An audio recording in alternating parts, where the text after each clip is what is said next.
This scene is from the beginning of the book, and it's where Ash Yang is sitting her test to become a starfighter pilot. And in the middle of the test, a cargo vessel appears and she's not quite sure what to do. Cargo vessel Attila, this is Pilot Yang. Give me your status. Nothing. She looked behind her. The clear bubble around her allowed her to see the other fighter now sitting on her tail. Fighter, identify yourself and your purpose.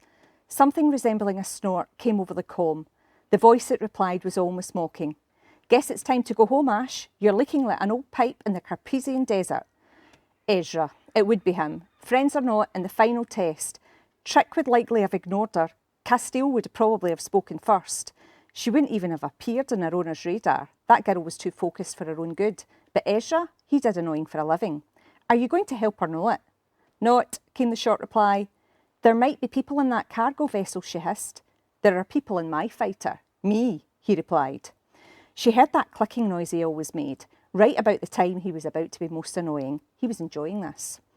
Ash flicked her switch again and heard something else above the crackle coming from the Attila, something that made panic swell in her chest. Mayday, Mayday, shields are failing, requesting assistance. The rest of the dialogue was lost in a hiss. Ash was sure she'd heard more voices in the background. She responded immediately. Cargo vessel Attila, what assistance do you require?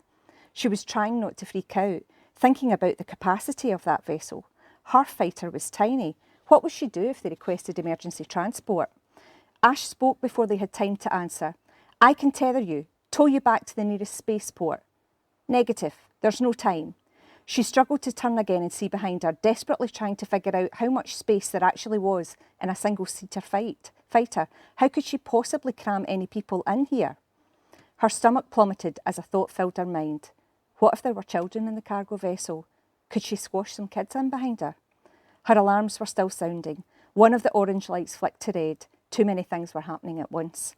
Anger bubbled inside. She'd run 1,000 practice scenarios, and every single one she'd been methodical and logical. She'd weighed up complicated situations in less than a few seconds and acted without hesitation. But none of them had been real. And that was the difference. This felt real.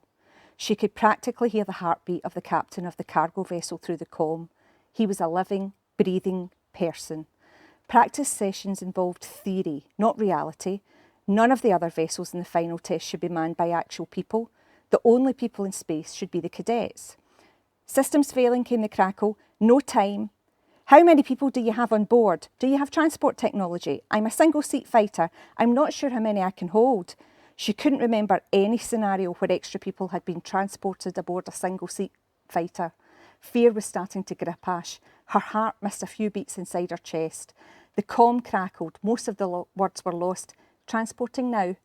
The air shifted in front of her, just above her eyes, as whatever the freighter was beaming over began to materialise. Her recognition was instant.